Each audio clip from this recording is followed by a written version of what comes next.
হরিনাম ছাড়া কলিজীবের নাহি আর ধর্ম, সর্বধর্ম সার নামে শাস্ত্র। হরিনাম হরিনাম ছাড়া কলিজীবের আর কোনো গতি নাই। আজ বৈষ্ণব মহাজন বললেন, যদি কেউ হরিনাম শ্রবণ করে তাতেও মঙ্গল, যদি কেউ হরিনাম গাইতে পারে তাতেও মঙ্গল। মানে হরিনাম তুমি যেভাবেই করো না কেন তাতেই মঙ্গল, ইচ্ছাই করো অনিচ্ছাই করো তাতেও মঙ্গল। শাস্ত্রে বললেন, হেলাই বা শ্রদ্ধায় যে বা নাম লয়, ক্রমে ক্রমে কৃষ্ণ ভক্তির হয় উপচয়। বাবা দেখবেন অনেকে আছে, সবাই নয়, সাধুগুরুকে দেখলে ব্যঙ্গ করে, মানে সে তো একজন পাষণ্ড ব্যক্তি, জীবনে ভগবানের নাম করে না। হ্যাঁ, আর কোন সাধুকে দেখলে দেখবেন পাষণ্ড যারা হয়, নাস্তিক যারা হয়, তাদের আবার জ্বালা বেশি উঠে যায়। সহ্য করতে না পেরে হঠাৎ হয়তো বলে বসলো, যায়নি না। হ্যাঁ না, এটা কিন্তু সাধুকে ব্যঙ্গ করতেই বলছে, কিন্তু সাধু কোনো প্রতিবাদ করে না। করে কি, এই তুমি কেন বললে এমন কথা, বলবা মাত্রই তিনি সঙ্গে সঙ্গে কি বলেন, হরে কৃষ্ণ হরে কৃষ্ণ, কৃষ্ণ ভক্তি হোক তোমার। তুমি বারবার আমাকে দেখো আর বারবার বলো, বলতে বলতে কি হবে, কৃষ্ণ গালি দিতে যদি কেউ করে কৃষ্ণ নাম উচ্চারণ, সেই সে নাম হয় তার মুক্তির কারণ। যেভাবেই বলো, যেমন করেই বলো, এই ধীরে ধীরে বলতে বলতে একদিন এই নামই তোমার মুক্তির কারণ হয়ে দাঁড়ায়। তাই আজ বৈষ্ণব মহাজন বললেন, যদি কেউ হরিনাম শ্রবণ করে, হৃদয় মাঝে মানুষের, আমাদের জীবের যে অজ্ঞানতার অন্ধকারে আমরা ডুবে আছি, মা জীব এই অজ্ঞানতার অন্ধকার দূরীভূত হয় যদি হরিনাম আস্বাদন করে। আর যদি কেউ হরিনাম গাইতে পারে, তাহলে কি হয়, জীবের হৃদয়ে কৃষ্ণ প্রেমের উদয় হয়। তাই আসুন আমরা সবাই মিলে কৃষ্ণ কথা শ্রবণ করছি, গৌরচন্দ্রিকার সাথে সাথে এবার আমরা লীলায় চলে যাব। তাই যে মহাজনের পদাবলী দিয়ে আমরা গৌরচন্দ্রিকা আস্বাদন করছিলাম, তাকে প্রণাম জানাবো। সবাই মিলে একসঙ্গে হাতে তালি দিয়ে গাইব, শ্রী গৌরাঙ্গের ভক্তগণে নিত্য সিদ্ধ করে মনে,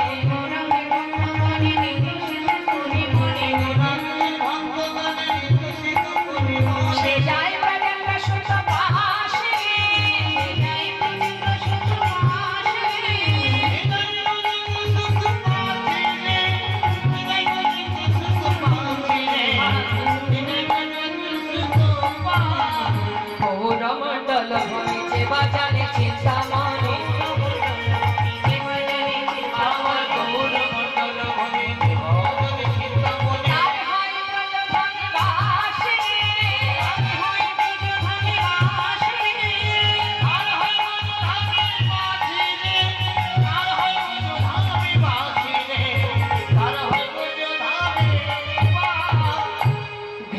বলে দেখালো হাগরঙ্গ বলে ডাকো,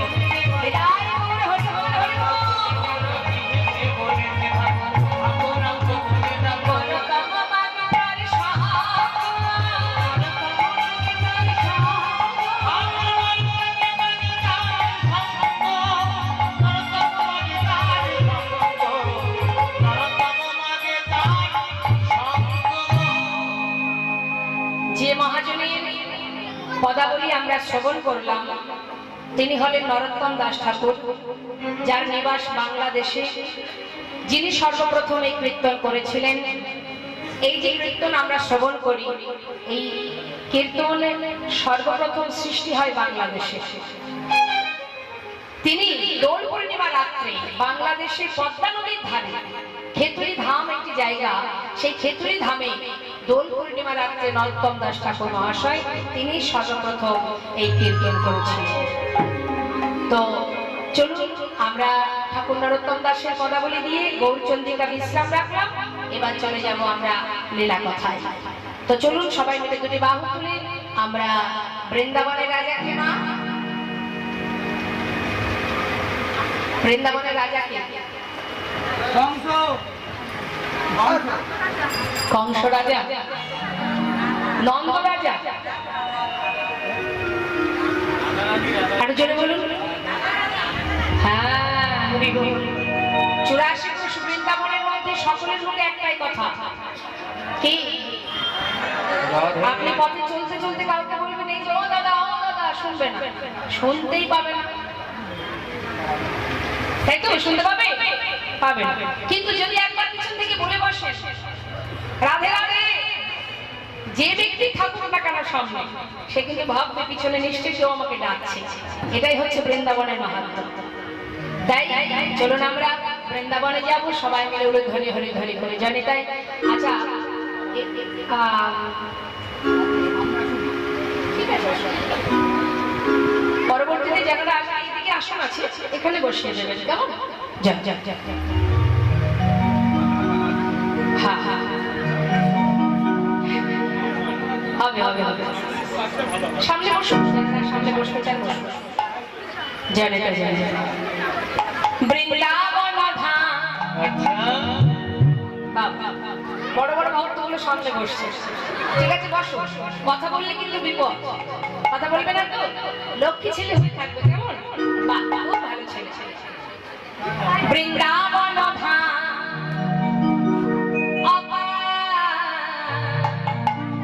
জপে যা রাধে রাধে, সবাই মিলে হাতে তালি দিয়ে রাধে শ্যাম রাধে।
যে রাধা নাম করবে সে কৃষ্ণ প্রেম লাভ করতে পারবে।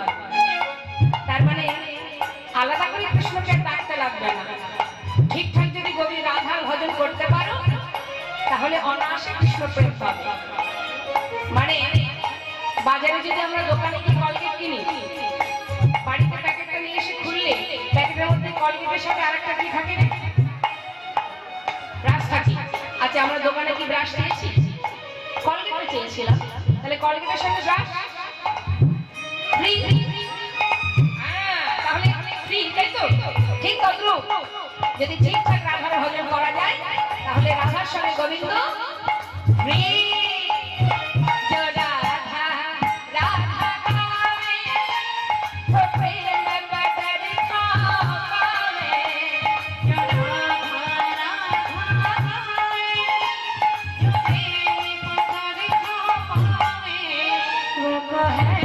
अच्छा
प्रेम से बोलिए राधा रानी की।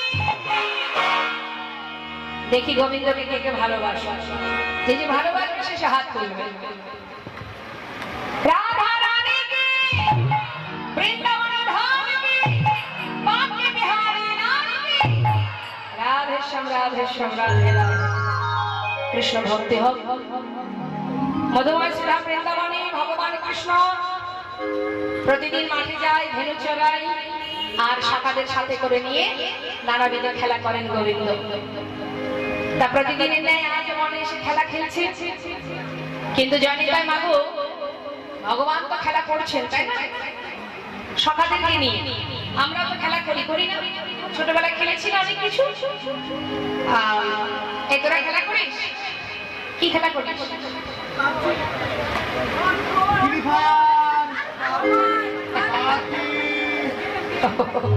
হরি বল হরি। হ্যাঁ খুব ভালো খুব ভালো। তাহলে আগেকার সময়ে আমরা যেসব খেলা খেলেছি এখনকার বাচ্চারা ওসব খেলা জানেই না সেটা কেমন। তো ভগবানও খেলা খেলছেন বৃন্দাবনে বালক রূপে, তাই না মা? কত কত লীলা করেছেন তিনি বালক সেজে। হ্যাঁ, দেবাদিদেব মহাদেব ভোলানাথ যিনি স্বয়ং বৈষ্ণব রূপ ধারণ করে বৃন্দাবনে এসেছিলেন ওই ছোট্ট গোপালকে দেখবার জন্য, গোপাল রূপ দর্শন, গোবিন্দের সেই বালক রূপ দর্শন করার জন্য। তা গোবিন্দ খেলছেন বৃন্দাবনে কৃষ্ণ অবতারে, যিনি তারপরের লীলা করছেন ছোট্ট বালক সেজে, কিন্তু প্রকৃতই তো তিনি খেলছেন এই বিশ্ব ব্রহ্মাণ্ডকে নিয়ে। নিতাই গৌর হরি হরি। শুধু কি আর বৃন্দাবনে খেলছে, তিনি আমাদেরকে খেলাচ্ছেন হরি হরি। আর আমরা তার কাছে শুধু খেলনা মাত্র খেলছি। আমরা খেলছি আর তিনি আমাদের খেলাচ্ছেন, আঙুলের ইশারায় আমাদের নাচাচ্ছেন, আমরা নাচছি। কখনো কখনো আমরা মনে করি আমরাই বোধহয় ভগবান, কিন্তু জেনে রাখো তোমার কোনো ক্ষমতাই নেই।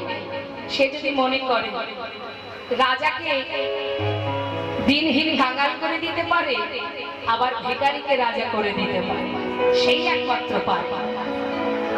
তা তিনি খেলছেন।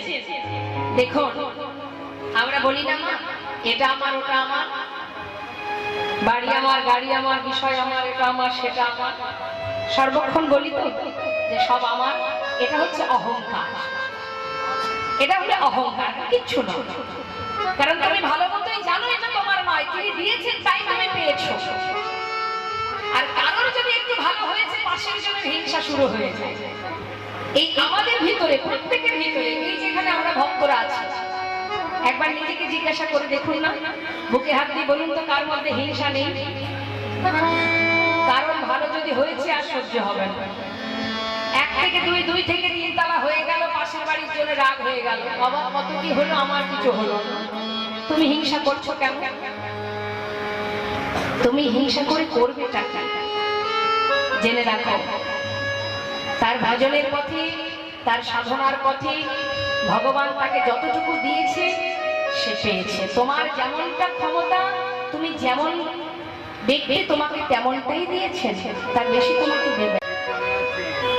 সে জানে কাকে কতটুকু দিলে সে রক্ষা করতে পারবে, বা কার কতটুকু দিলে সেটা সঠিক হবে। যখন মনে হবে তোমাকে এটা দেওয়া সম্ভব তখনই দেবে, তার আগে দেবে। তাই অন্যের প্রতি হিংসা করে লাভ নেই। হিংসা যেখানে ভগবান সেখানে থাকে না। তাই আজ আমাদেরকে জানতে হবে, এত এত লীলা আমরা আস্বাদন করছি, এত কৃষ্ণ কথা শ্রবণ করছি, কিন্তু তথাপিও আমরা আজ বুঝতে পারলাম না আমি মানে কি, আমি মানে কি। হরে কৃষ্ণ। এই যে আমার এই দেহটা আপনারা দেখতে পাচ্ছেন, এটা একটা দেহ, প্রকৃতির সৃষ্টি। এটা তিনি দিয়েছেন, এই প্রকৃতি তো তারই সৃষ্টি।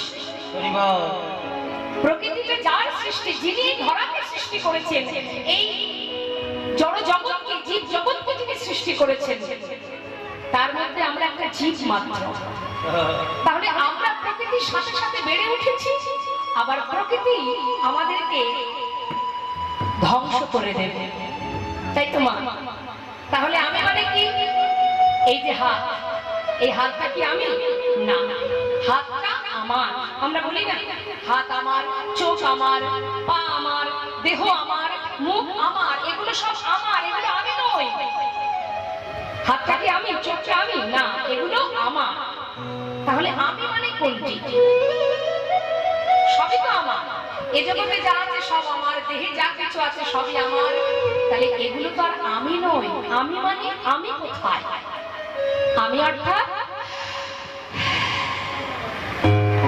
শ্বাস প্রশ্বাস, সূক্ষ্ম আত্মা, যেটা এর মধ্যে আছে, যেটা আসার সময় দেখিনি, যাওয়ার সময় দেখতে পাবো না, যেটা আছে বলে এখন আপনাদের সামনে আমি দাঁড়িয়ে আছি। যেদিন থাকবে না সেদিন আর আমার দেহটা থাকবে, আমি থাকবো না। বলবার শক্তি থাকবে না, দেখবার দৃষ্টি থাকবে না, দশেন্দ্রের স্বরূপ সুন্দর দেহখানা মাটি হয়ে যাবে। তাহলে আমি মানে সূক্ষ্ম আত্মা, যেটা এই দেহের মধ্যে আছে। আর এই দেহটা হচ্ছে ভগবানের দেওয়া একটা ঘর, যেখানে আমি ভাড়ায় আছি। কতদিন আছি জানি না। ইহ জগতের ভাড়ার তো একটা সিস্টেম থাকে। কোনো ব্যক্তি যদি বলে যে আমার ঘর ছেড়ে দাও, ভাড়াটিয়ারা বলে দেখো 2 মাস পর অমুক তারিখে তোমার ঘর ছেড়ে দেব, বলা বলি হয়। কিন্তু যে বাড়িতে আমরা বাস করছি, এর যে মালিক, তার কাছে কোনো তারিখও থাকবে না, সময়ও থাকবে না। সে যখনই মনে করবে তোমাকে ঘাড় ধাক্কা দিয়ে বের করে দেবে। সে দিনেও দিতে পারে, রাতেও দিতে পারে। তাহলে এত অহংকার কিসের, এত গর্ব কিসের? হ্যাঁ, দেখুন খেলছেন কে?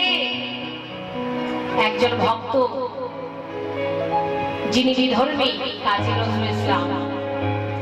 তিনি লিখে গেছেন, খেলিছ হে বিশ্বলয়ে বিরাট শিষ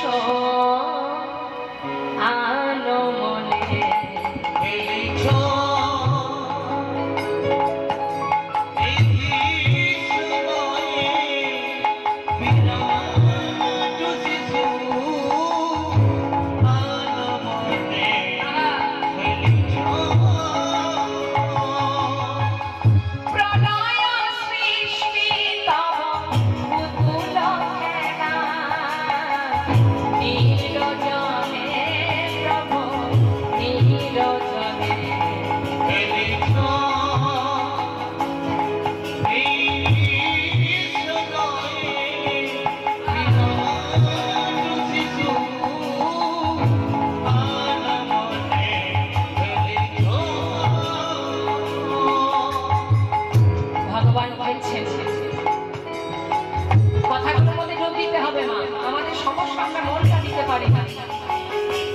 বলছে প্রলয় সৃষ্টি।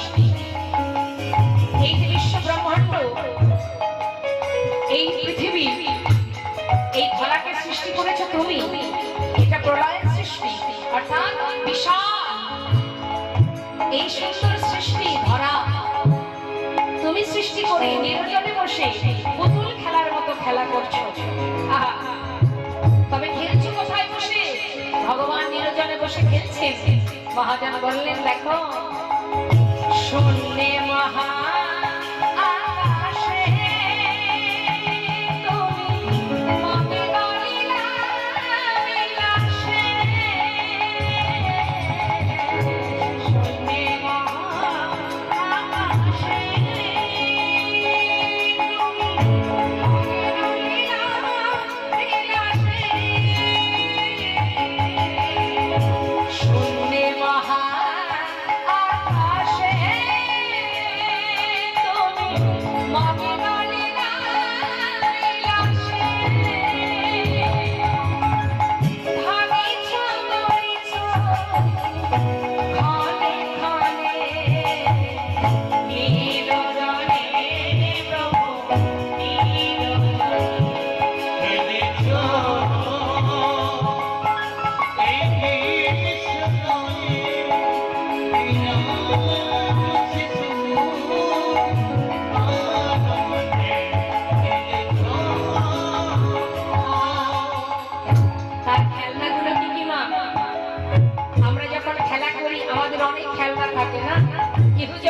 খেলনা আছে, আর ভগবান যেগুলো নিয়ে খেলছেন সেগুলো কি খেলনা গো? হরি বল। তারকা